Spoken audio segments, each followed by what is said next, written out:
Måste något gammalt dö för att något nytt ska uppstå? Varför är det så svårt att förändra hur man ser på saker och hur man gör saker? I Sikt-podd har jag besök av Gustav Källstrand. Vi ska ut i Nobelpristagarnas begreppsvärld, men på ett sätt och på en nivå som även jag kan förstå. Följ oss gärna. Ladda ner EFNs app. Jag heter Anders Kraft. Välkomna!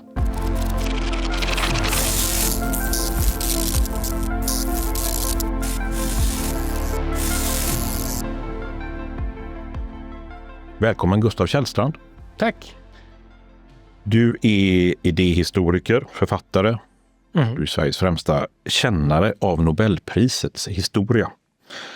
Din senaste bok heter Tänk som en Nobelpristagare. Mycket spännande. Och i bokserien Sikt, som vi ju utgår ifrån när vi gör den här podden, så skriver du om paradigmskifte och kreativ förstörelse bland mycket annat. Du använder Lego. Texten börjar med Lego-bygge som du håller på med. Berätta, vad är det för utgångspunkt? Det är så... Jo, det är att jag började tänka på det i termer av att man... Alltså jag tycker att Lego är en ganska bra... Du bygger verkligen Lego, ska jag säga. Ja. Och du berättar om det. Jag byggde en modell av den här tidsmaskinen från Tillbaka till framtiden. Som en sportbil, en DeLorean som Marty McFly åker fram och tillbaka i tiden med. Aluminiumbilen, eller? Ja, den ser ut så. Och det spännande med Lego är att, eller det finns många saker som är spännande med det. Dels är ett väldigt bra exempel på tidens riktning. Därför att, och hur man kan stoppa tidens riktning. Därför att om du tänker... På tal om tidsmaskiner. Precis. Tänker du på Lego, så om man tänker att du har ett berg av legobitar framför dig, så finns det många fler sätt att låta de här legobitarna vara att ligga i en hög eller bygga upp lite slumpmässigt. Det finns bara ett enda sätt, som är att de faktiskt sitter ihop till den här bilen. Om det är en sån... Det var en sån byggsats. Ja, en byggsats, precis. Den skulle bli det här. Ja. Alla bitar fanns där. Ja, instruktionen fanns där. Ja, men om du liksom tappar den, så då är det ganska lätt att se att den går sönder. Och det kostar inte så mycket, det gör den automatiskt. För att du ska få för att det ska bli den här ordningen du vill ha, då måste du anstränga dig och lägga in en massa energi och bygga upp den här bilen. Och fördelen med den här Lego-bilen är att det finns en instruktionsbok som säger att bygger du de här stegen så kommer jag få den här bilen. Och det är toppen. Så länge som det finns en sån instruktionsbok. Och här fanns det ju det, så då behövde inte jag pröva mig fram. Hade jag inte haft en instruktionsbok, då hade jag ju kunnat bygga de här bitarna på ett sånt sätt att den till sist blir en bil. Problemet är att jag vet inte hur de här olika stegen fram till en bil faktiskt ser ut. Så jag vet inte när jag sätter ihop två bitar om de är på rätt vägen. För att jag kan inte, det är för många steg. Jag tror att det var 480 steg jag måste bygga. Okay. Så att jag måste liksom slumpa varje steg, och det finns liksom nästan ett oändligt antal. Alltså det finns mer kombinationer än vad det finns partiklar i universum för hur man kan bygga upp de olika legobitarna. Så det kommer liksom inte hända. I naturen är det ju så det går till, att det finns att saker och ting som skulle kunna vara slumpart går upp. Men då finns det, varje steg finns det liksom ett tryck mot något håll. Att varje legobit som byggs ihop kommer till exempel leda till att jag ser att det blir en bil, ska vara i det här fallet. I naturen är det med att varje organism som får en ny cell som får en ny egenskap, lite bättre på att registrera ljus, så kan hitta mer mat. Och det är liksom hela poängen. Men det finns ju inga sådana steg i legobilen, så här måste jag ha de här stegen. Men om jag följer bara stegen så kommer jag komma till rätt. Är det så du sitter och tänker på när du bygger Lego? Ja. Vad tänker du på när du bygger Lego? Jag byggde Lego, jag älskade Lego. Vi hade rätt mycket Lego, men det var ju aldrig en byggsats. Jag är ju så gammal så det är inte säkert ens att jag kommer inte ihåg om det fanns byggsatser sådär. Det här ska bli någonting, utan det var bara massor av bitar. Så egentligen skapade vi bara utifrån det båtar och bilar och fort och sådär. Ja, och det är ett mycket mer kreativt sätt. Och skulle jag vilja bygga en bil, vilken som, utan att veta vad jag skulle ha för mål, då hade det varit absolut mycket smartare. Och då hade jag kanske också kunnat bygga en bil. Nu behövde jag då ett antal, jag minns inte exakt, 2863 det var kanske bitar i 450 steg. Men jag kanske kunde ha byggt en bil med samma bitar, låt säga med kan man tänka sig 30 av de här bitarna om det hade varit en mycket enklare bil. Och det kanske hade räckt om det bara var en bil jag skulle bygga. Är det bättre att slänga instruktionen och försöka anpassa sig, hitta någon annan väg och inte göra som alla andra? Och vi vanliga människor, vi följer instruktionen och bygger den där, för det var den som var menat att vi skulle bygga. Men Nobelpristagarna då, om vi ska tänka som dem, om jag ska fortsätta då, vattna det fröet. Du får inte Nobelpriset för att bygga bilen som det står i byggsatsen att du kommer få fram till. Så grejen är att instruktionerna är ju superbra så länge man vet exakt vad det är man vill ha i slutet. Och då behöver man inte heller veta vad man är längs vägen, för man litar på instruktionerna. Och det är ju minst sagt en upptrampad stig man går på då. Det är ju ofta jätteskönt om man vill ha det där på samma sätt som man ska någonstans, så är det bara att följa vägen som leder dit. Men det är ingen förändring, det är ingen utveckling. Nej, det är ingen utveckling. Men de Nobelpristagarna är precis så här, de ägnar sig, de kanske har byggt, om de bygger Lego så kanske de börjar med att bygga de här så man vet hur det hänger ihop. För ju fler sådana här byggsatser du har byggt, desto lättare är det, fler steg framåt kan du gissa dig fram till kanske. Men i princip vad de gör är att leta andra sätt att bygga bilar och kanske bättre bilar än vad som finns i byggsatsen. Om vi använder Lego då, skulle du uppmana, om man vill tänka mer som en Nobelpristagare, ska man lägga undan instruktionen och börja joxa lite och sätta upp det som man känner för? Ja, för då kommer... Och de säger vad konstigt det här blev. Så, men jag håller på med en utveckling här, en förändring av världen. För då skapar också någonting nytt. Ja. Det har vi gjort på Nobelmuseet, där vi har ibland haft workshops om kreativitet. Och då finns det ett ganska enkelt experiment man kan göra. Då kan man säga att vi har 100 personer framför mig. Och så får alla en liten Lego-modell som går att bygga upp till en anka. Men det skulle kunna vara en bil. Men det finns inga instruktioner. Och så får alla bygga varsin anka. Och de där ankorna kan ju se ut precis... Säger ni att ni ska bygga en anka? Ja, de ska bygga en anka. Och det är att det är 12 bitar i den där byggsatsen. Och det gör ju alla. Men ingen anka ser likadan ut av de här 100. För att ingen vet riktigt hur man bygger en anka av de här delarna. Och det finns inget rätt svar heller. Men eftersom bitarna är gula och det finns en röd näbb så ser det mesta ut som en mer eller mindre abstrakt anka. Och det fascinerande är då att när man släpper lös folks kreativitet fria, var och en tycker, jag vet inte hur kreativ vi var, men alla 100 har ju byggt 100 olika ankor. Och nu vet vi inte, just de här ankorna använder man inte så mycket saker, men om det visar sig att man istället hade byggt upp någonting, det här anka visar sig vara en molekyl som vi behöver för ett läkemedel. Ja, då har vi 100 personer som har byggt 100 olika ankor, eller 100 olika molekyler. Då kommer kanske någon av dem visa sig vara rätt molekyl för just en framtida sjukdom som vi Så det är bra beståndsdelar, byggdelar och sen ska bara släppa fri. Och det här gör naturen också. Det här sker just nu i din kropp hela tiden. Det är så ditt immunförsvar fungerar. Det är inte så att det dyker upp ett virus och sen så ser kroppen, det där har vi inte sett förut, och så sätter den igång och på ett planmässigt sätt tänker ut hur den ska bygga, för det kan inte den göra och det är svårt.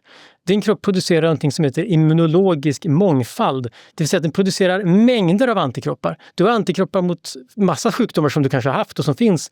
Du har också antikroppar som fungerar för virus som du aldrig har stött på och som kanske inte ens finns än.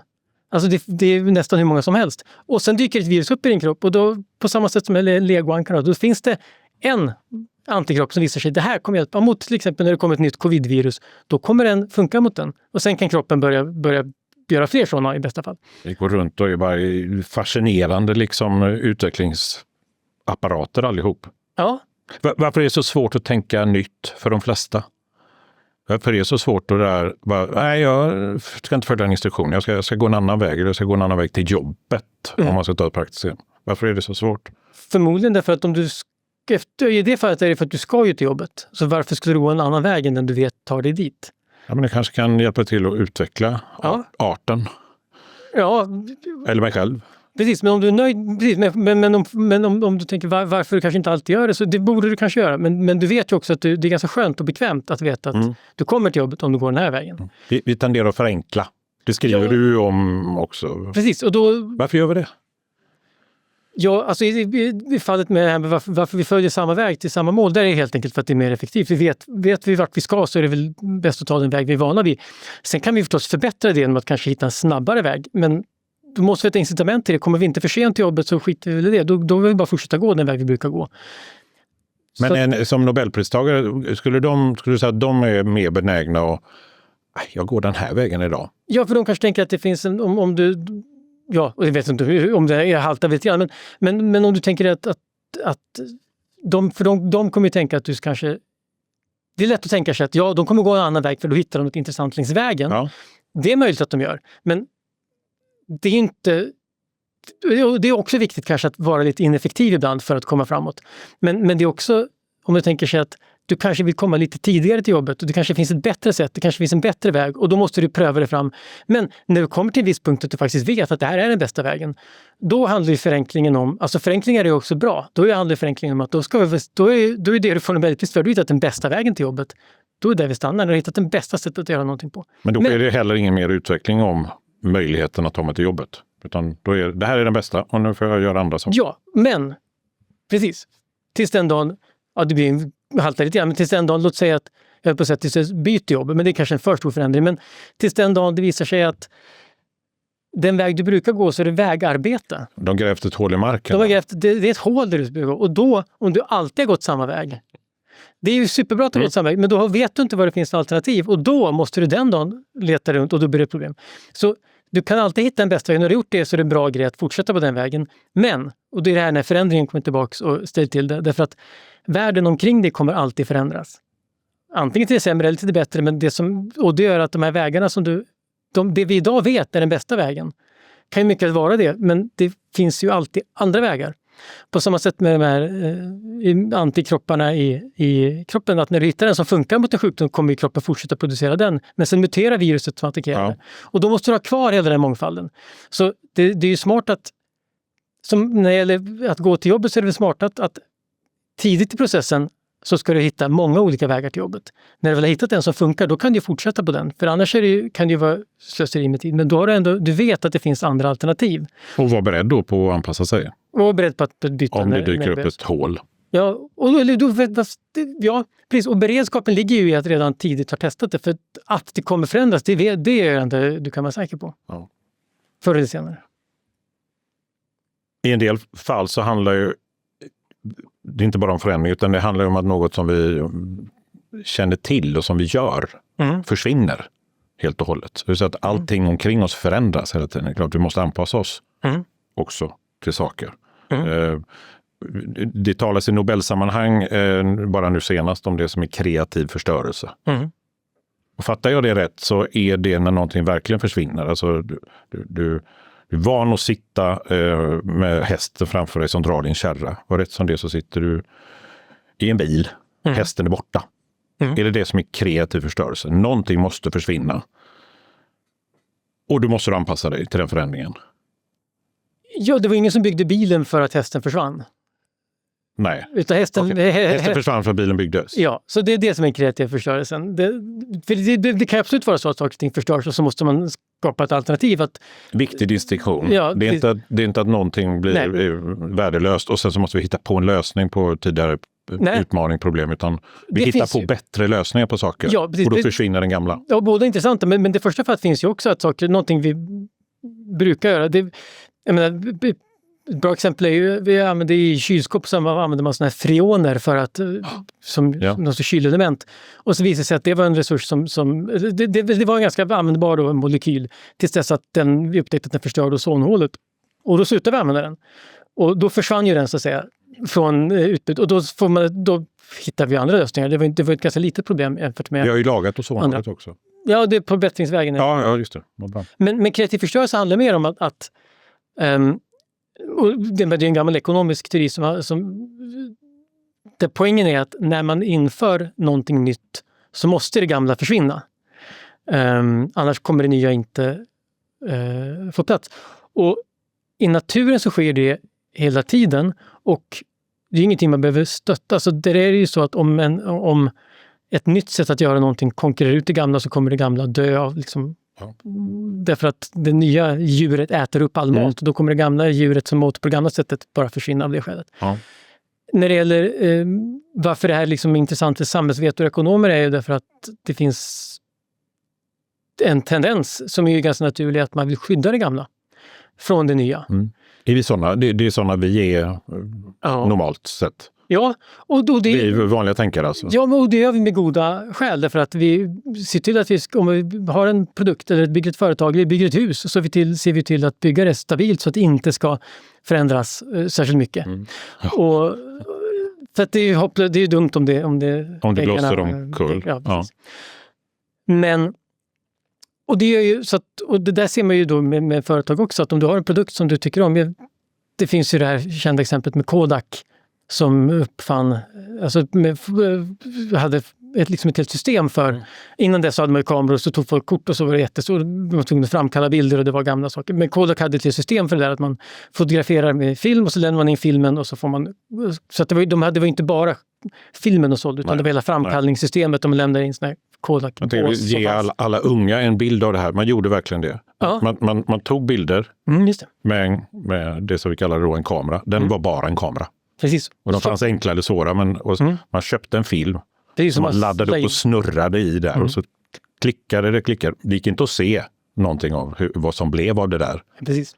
Tog ur den här värdefulla lilla rullen sen som det blev av de här bilderna. La ett kuvert eller åkte till en framkallningslabb. Eller... Ja. Och sen skickade de och så framkallade de. Så framkallade de, så fick man gå och hämta dem och så var det suddiga bilder eller mamma var bara halt ur bild i någon soffa och det där.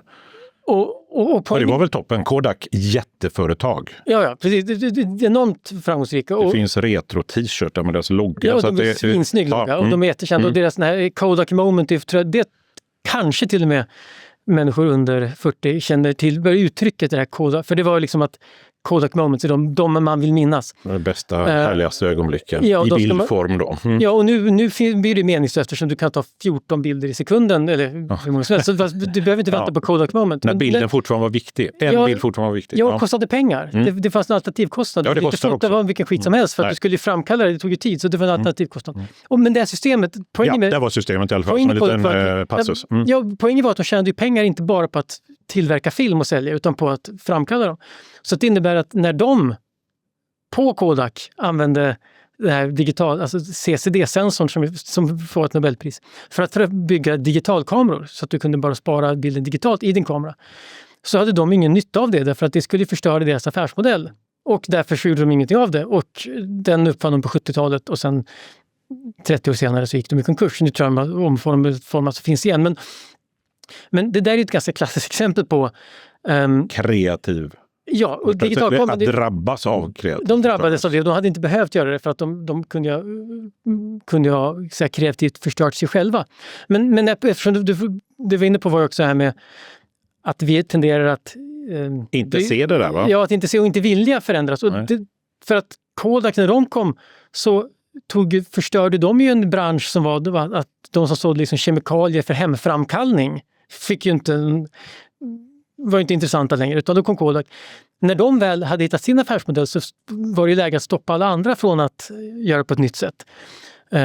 Och om Kodak hade funnits som företag i, låt säga DDR, och det var det statliga företaget, där hade ju inte digitalkameran varit tillåten.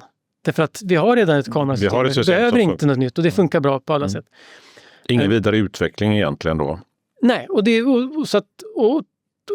man gör ju det ofta då av ganska goda skäl, tycker man. Man vill skydda den inhemska industrin, eller man vill inte att de stackars de som jobbar med att på Kodaks laboratorier för att framkalla bilder ska förlora jobbet.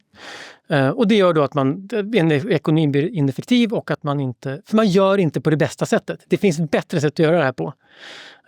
Men man fortsätter följa samma väg som man alltid har följt, fast det finns ett bättre sätt.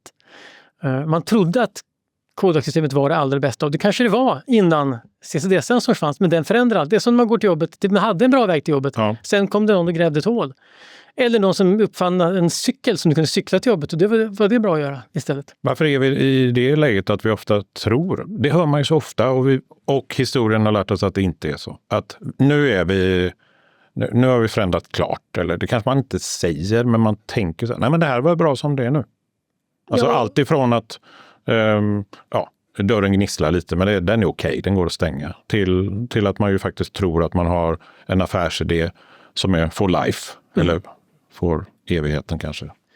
Jag tror att det beror på att det är väl något djupt mänskligt i att vi tänker att de flesta människor på den nivån, eller institutioner också, man tycker att man får en idé, man har förändrat världen en gång och man vet att förändring väldigt ofta kan vara till det sämre och då vill man inte förändra mer, man har hittat sitt sätt att göra på. Så att det finns något, det är bra att skydda mot förändring ganska ofta. Men så att det är ingen dålig impuls att ha. Problemet är bara att man väljer ett tillfälle och spjärna emot. Ja, man måste se när förstörelsen är kreativ och när den inte är det. Ja. Och det gör man inte själv, utan det gör Nobelpristagarna? Eller? Ja, ibland. Men framförallt gör man väl... Nobelpristagarna är ju inte annorlunda där på det sättet att de hittar också på sina teorier och idéer som revolutionerar vetenskapen. Och sen är det ofta samma forskare som sen sitter och säger att nästa generations forskare, herregud, vad håller de på med? Ja, så därför att vi vet det här... Sanningen är inte för evigt bara för att en Nobelpristagare har konstaterat det. Precis. Det känns ju lite trösterikt för oss andra. Ja, och de bästa, det finns ju de här, de riktigt duktigaste Nobelpristagarna är ju de som förstås, eller man kan säga så här, det är ju inte bara de, det är hela vetenskapen går ut på att skapa ett, så här, det här är bra att säga på. Vi som människor psykologiskt tenderar ju att vilja skydda mot förändring. Och vi måste lite grann tvingas ur det här. Ja. Och vetenskapen är ett bra exempel på ett system som gör det. Därför att om du presenterar en teori så finns det då människor över hela världen i laboratorier och andra universitet eller forskningsinstitutioner eller företag som har som jobb att slå hål på din idé och hitta ett bättre sätt och ett annat sätt att göra på. Så du kan liksom inte koppla av som forskare. Nej. Därför att det ligger i institutionens natur. Och det går i Nordkorea och det hade kanske gått i DDR ett tag. Ja, och det har gått, och på samma sätt är det med ekonomiska marknader. Finns det ingen konkurrens så kan du ha din monopolställning. Och faktum är att det har gått i hela mänsklighetens historia har det där gått ganska bra fram till någonstans på 1700-talet. Därför att de flesta samhällen har haft det här att man når en viss nivå av tillväxt. Men inte särskilt mycket, men för att det hände ju, folk uppfann den järnskodda plogen på senmedeltiden. Man fick större skördar, men när man hade gjort det så var det liksom, då var vi nöjda, då var det den vi ska ha nu. Ja. För det gillar vi. Och varför ska vi byta ut den? Så vad vi kan, det bästa som jag som vanlig kan lära mig, det är av det som är förändring. Det är att även vetenskapen håller på med det. Det är sanningen nu, eller det är en teori som fungerar nu, men det kommer ifrågasättas, kommer det utvecklas, kanske till och med kommer förstöras. Ja, och ibland tänker jag på vetenskapen som att det handlar om att ta fram fakta. Och det gör det ju på ett sätt, men det är inte det som är det intressanta med det, utan det intressanta är att det är en utmanar det vi tror att vi vet, och att vi hittar bättre sätt att förstå saker på. Jag menar saker som att jorden är rund och snurrar runt solen, det är vi ganska nöjda med vid det här laget. Ja. Så. Även om jorden är ju naturligtvis inte rund helt. Den är ju formad lite sådär plattare i topparna. Och det spelar inte så stor roll alltid, men ibland spelar det ganska stor roll när man ska räkna på det. Jorden går runt solen, fast man kan beskriva det på andra sätt också. Det är ju inte tvärtom, men varför jorden går runt solen, det trodde man att man visste på 1600-talet med Newton, eller på 1700-talet. För det är en gravitationskraft som håller jorden på plats. Och sen kommer Einstein senare berätta att det finns ingen kraft. Det är rumtiden som är böjd. Han har inte förändrat hur jorden rör sig. Nej. Men hela vårt sätt att se på det här förändras. Förändrat sättet att se på det. Precis. Och det som gör att, vilken är bäst av dem då? Jo, Einsteins sätt att se på det låter oss göra mer saker. Vi kan använda den kunskapen till saker som vi inte kan använda den gamla kunskapen till. Och då är det ett bättre sätt. Då har då har kunskapen förändrats på det sättet att vi kan göra mer saker. Och det blir det urval för vilken kunskap vi tycker är bäst. Jag har 3 vägar som jag brukar ta från jobbet här när jag går hem. Ska jag gå en fjärde då, tycker du? Ska jag gå en annan? Förändra våga? Om du har 3 så det beror på hur skyddad du vill vara mot förändring. Jag vill tänka som en Nobelpristagare. Då tycker jag om du vill tänka som en Nobelpristagare så tycker jag du ska utforska så du har typ, säg 200 vägar fram och tillbaka till jobbet. Så du verkligen... Bara lägga till en fjärde nu och så en ny nästa dag. Precis, så att du har riktigt många. För då kanske du ser att då kanske vissa att någon annan väg hittar något väldigt oväntat. Eller om du vill tänka kanske ännu mer så konkret som en Nobelpristagare.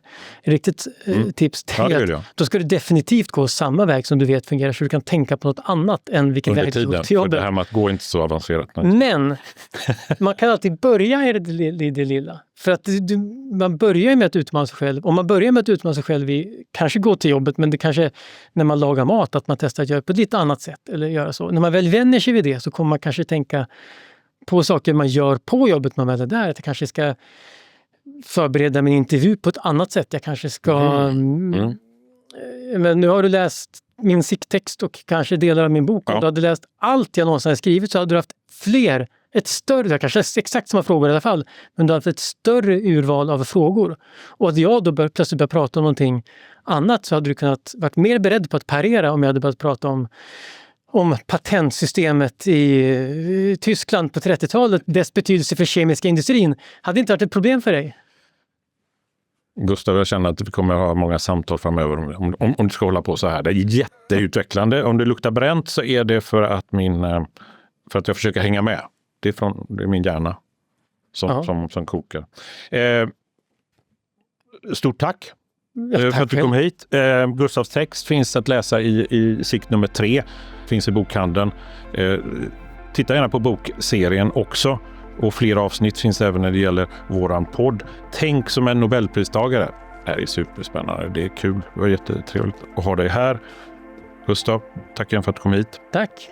Och gillar ni oss, likea oss gärna.